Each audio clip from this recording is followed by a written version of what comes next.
Hello everyone, I am Sanju Gupta from civil department.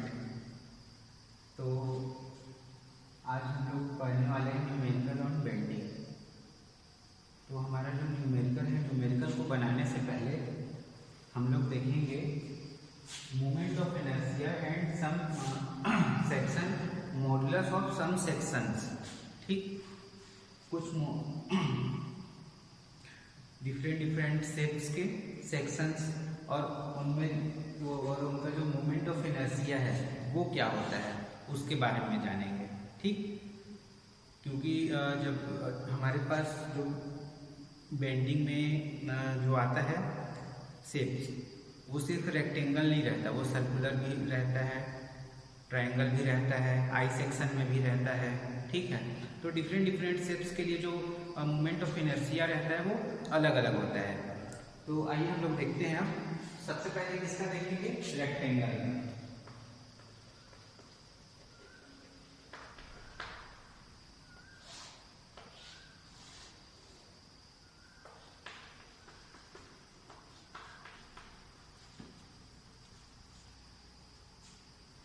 ये x x,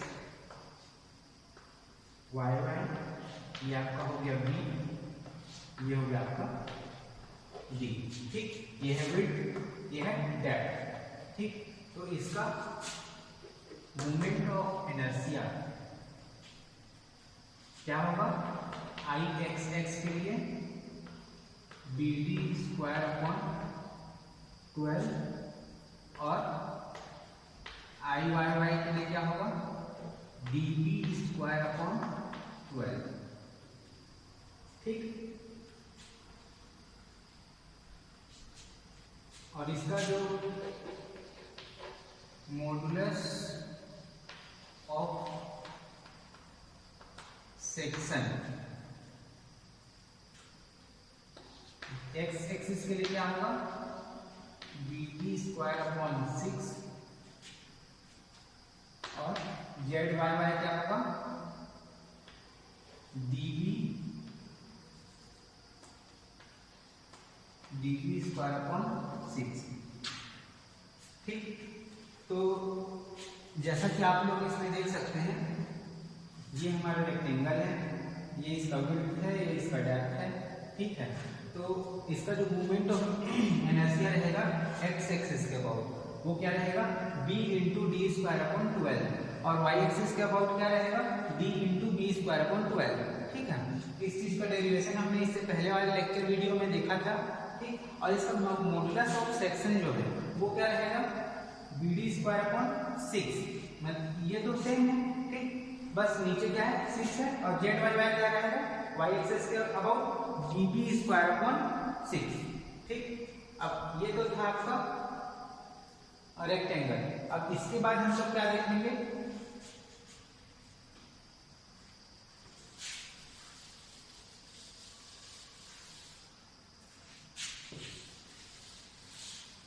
इसके बाद हम लोग देखेंगे सर्कल।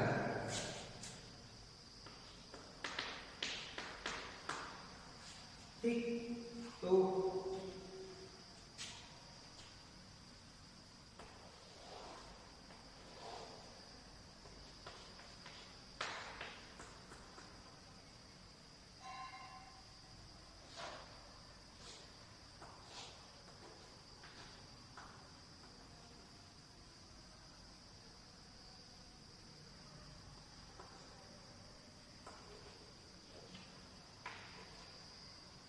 ये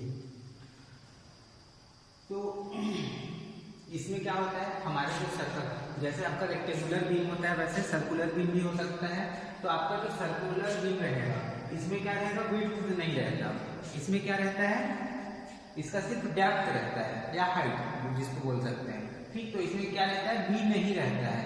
ठीक, तो इसमें जो मोमेंट ऑफ इनर्शिया रहेगा I X X is equal to क्या होगा? I Y Y is equal to क्या आएगा? Pi to the power 4 upon 64। ठीक, क्यों? क्योंकि इसमें विड्थ नहीं है। ठीक है, ये चीज ध्यान देंगे आप लोग। इसमें विड्थ नहीं होता, इसमें बी की वैल्यू नहीं आती, सिर्फ इसमें डी की वैल्यू आती है। ठीक। तो और इसका मोमेंट ऑफ इनर्शिया दोनों एक्सिस के अबाउट क्या रहेगा, सेम रहेगा, pi d to the power 4 upon 64, ठीक है। और इसका मॉडुलस ऑफ सेक्शन होगा आपका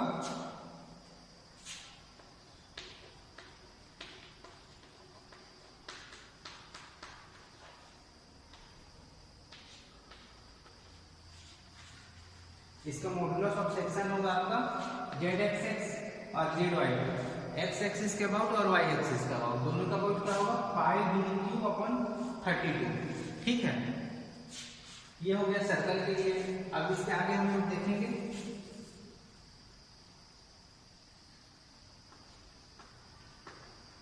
ट्रायंगल, ठीक।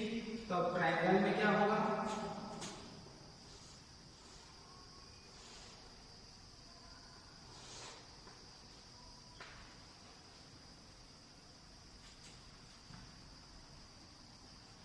ये पॉइंट ए, ये पॉइंट बी, ये पॉइंट सी, ये हमारा एक्स एक्स एक्सिस, ठीक है। और यहाँ से यहाँ तक की जो दूरी है ये है आपका विड्थ बी, ठीक। और ये जो डिस्टेंस है यहाँ से यहाँ तक का, ये क्या है आपका हाइट, ठीक है। ये क्या है हाइट है। तो इसमें आपका जहाँ पास इसमें डेप्थ आता था आपका रेक्टेंगुलर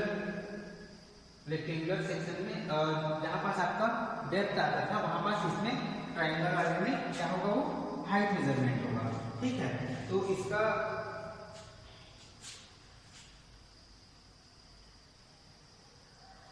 इसका मोमेंट ऑफ इनर्शिया क्या आएगा आपका, I A B is equal to B H cube upon 12, ठीक। और आई एक्स एक्स एक्सिस के अबाउट, इसमें वाई एक्सिस के अबाउट नहीं आया तो क्योंकि ये ट्रायंगल है, ठीक है। तो एक्स एक्सिस के अबाउट इसका जो मोमेंट ऑफ इनर्शिया है वो कितना आएगा, बी एच क्यूब अपॉन 36, ठीक। Moment about A B H cube upon 12, ठीक। इसके अबाउट, और इस एक्स एक्सिस के अबाउट में क्या आएगा आपका बी एच क्यूब अपॉन 36, क्योंकि ये ट्रायंगल है इसलिए इसमें y का वैल्यू 0 रहेगा, ठीक है। अब इसका सिर्फ हम लोग क्या निकाल सकते हैं, मोमेंट ऑफ इनर्शिया, क्योंकि इसमें y एक्सिस नहीं तो इसका क्या निकलेगा, मॉड्यूलस ऑफ सेक्शन, ठीक है। अब इसके आगे हम लोग देखेंगे आई सेक्शन,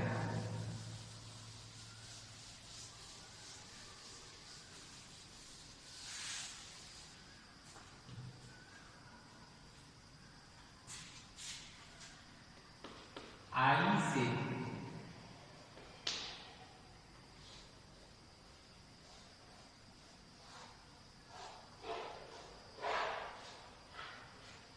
ठीक। ये हमारा जो शेप है, ये जो वैल्यू है ये है विड्थ अपॉन 2, सेम इधर भी रहेगा आपका विड्थ अपॉन 2, ठीक है। इसमें ये एक्स एक्स है, एक्स एक्स सेक्शन है, ये है वाई वाई सेक्शन, ठीक।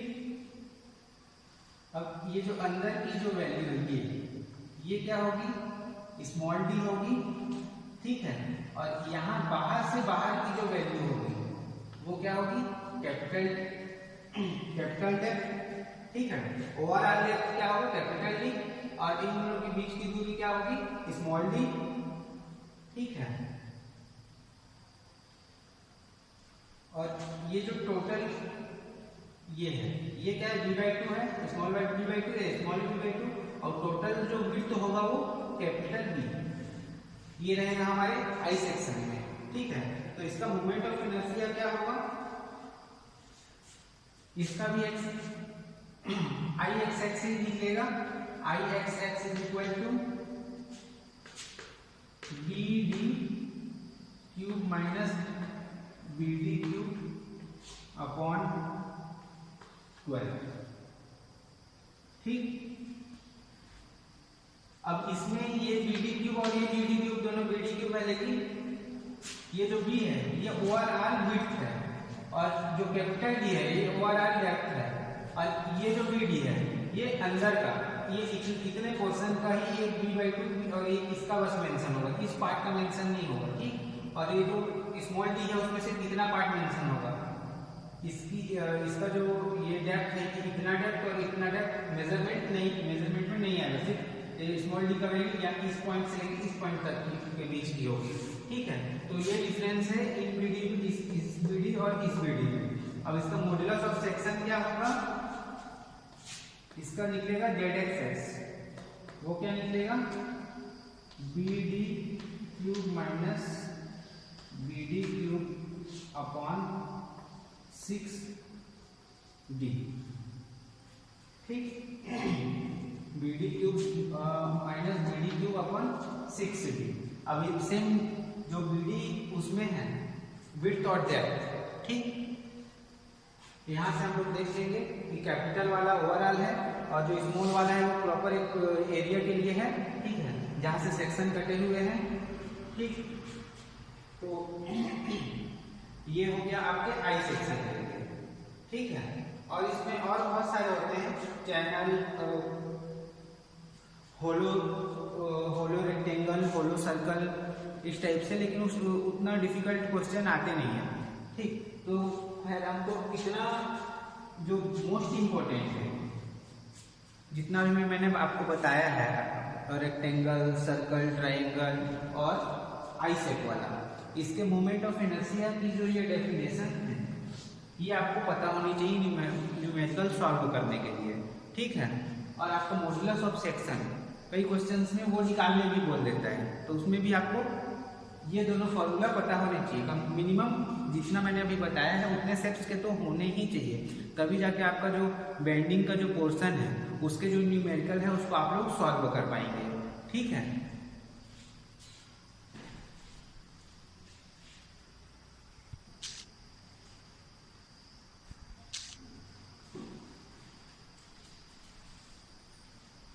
तो बेंडिंग का हमारे पास एक क्वेश्चन है, ठीक है, बीम का, उसको हम लोग देखते हैं।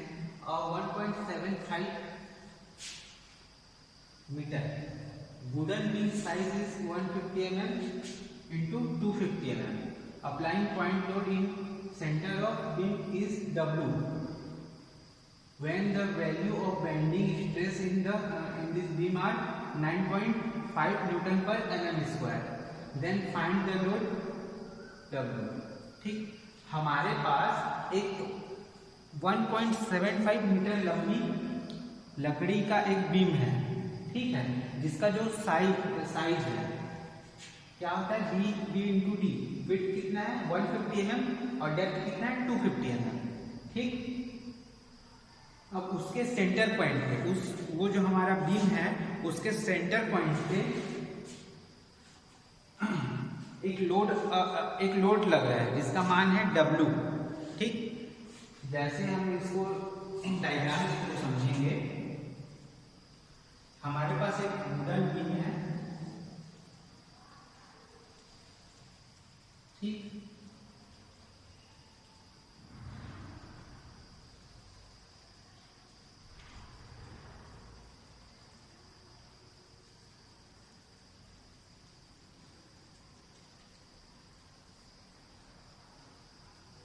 ये हमारे पास एक वुडन बीम है जिसका जो लेंथ है वो है 1.75 मीटर, ठीक। और इसका जो विड्थ है वो है 150 mm, डेप्थ 250 mm। इसके सेंटर पॉइंट पे, इस लेंथ के सेंटर पॉइंट पे एक लोड अप्लाई हो रहा है W, ठीक। यहां तक समझ में आया।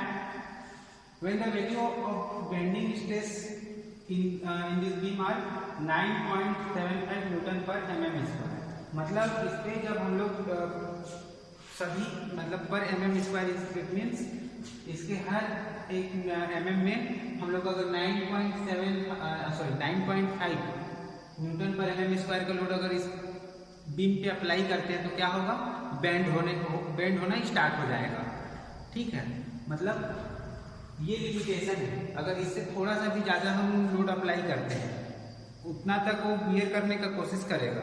थोड़ा सा भी अगर हम उससे ज़्यादा करेंगे, ठीक है, जैसे 9.5 अगर हम लोग 9.6 करेंगे मतलब हमारा जो बीम है वो बैंड हो जाएगा। ठीक है, तो इसका जब हम लोग सॉल्यूशन निकालेंगे तो सबसे पहले दिया क्या हुआ है, given data is length L is equal to 1.75। ये क्या है, मीटर है। इसको हम लोग mm में कन्वर्ट करेंगे तो क्या होगा, 1.75 इंटू 1000। ठीक, ये क्या होगा, mm। B is equal to क्या होगा, 150 mm। D is equal to क्या होगा, 250 mm। और जो बियरिंग स्ट्रेस है F वो क्या होगा, 9.5। ठीक, ये F क्या है, ये आपका बियरिंग स्ट्रेस है। ठीक है, तो इसमें हम लोग क्या करेंगे, फॉर्मूला अप्लाई करेंगे। तो फॉर्मूला में क्या होगा, m is equal to WL/4 पर WL/4 ये इसके कंडीशन के ऊपर डिपेंड करेगा। जैसा मैंने आप लोग को बताया था, जो मोमेंट ऑफ इनर्शिया का जो कंडीशन रहता है हर के लिए अलग अलग होता है। ठीक है, पर हम लोग को पता है, बट वी नो दैट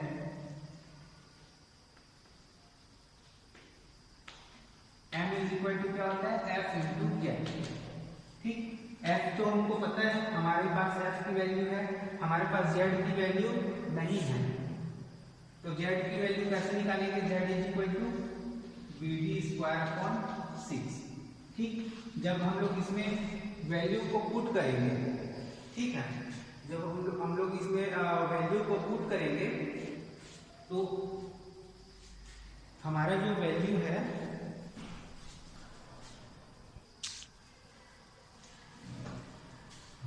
तो z की वैल्यू आ जाएगी। तो हम लोग क्या करते हैं, सीधा सीधा यहाँ पास वैल्यू को ना रखते हुए हम लोग कंपेयर, इसको इक्वेशन 1 मान लेते हैं, इसको इक्वेशन 2 मान लेते हैं। ठीक, कंपेयरिंग बोथ इक्वेशन, ठीक, 1 और 2, तो क्या हो जाएगा, m तो अपनी जगह पे ठीक है, WL/4 is equal to FZ।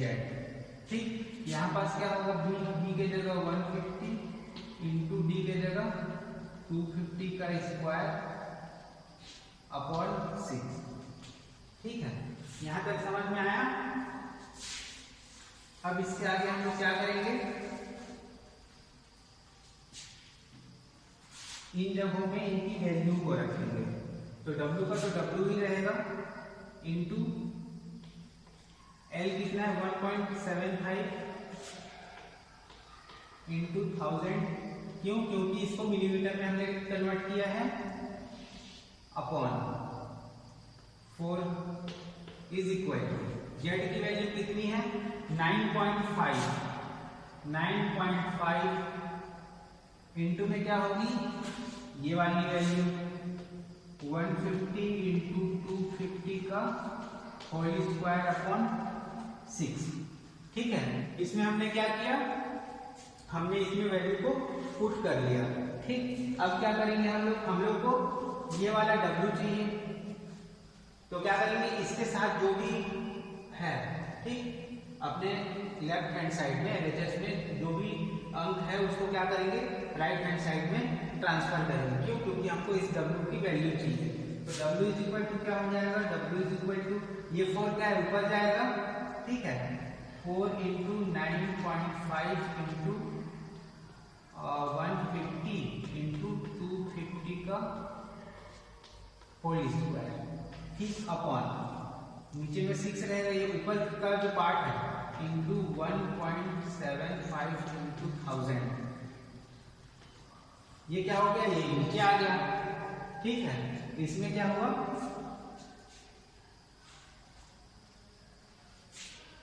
ये जो 1.75 जो ऊपर में था वो क्या हुआ, नीचे आ गया, ठीक है। तो हमारा जो W का वैल्यू आएगा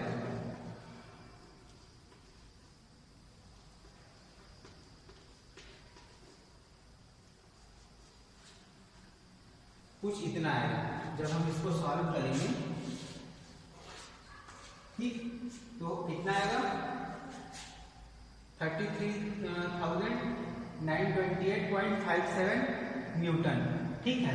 अब इसको हम लोग क्या करेंगे, किलो न्यूटन में कन्वर्ट करके लिख सकते हैं, या इतना भी लिखेंगे तो भी सही है, या हम इसको ऐसे भी लिख सकते हैं W इज इक्वल टू 33 ये जब इसको किलोमीटर में चेंज करेंगे तो ये जो पॉइंट है निकाल जाएगा 1 2 3 डिजिट बैकवर्ड खिसक जाएगा, ठीक है।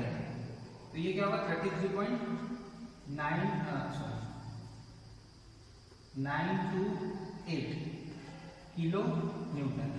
तो हमको जो सेंटर में ये जो वेट लग रहा है W, इसका वैल्यू कितना है हमारा 33.928 किलो न्यूटन, ठीक। Thank you.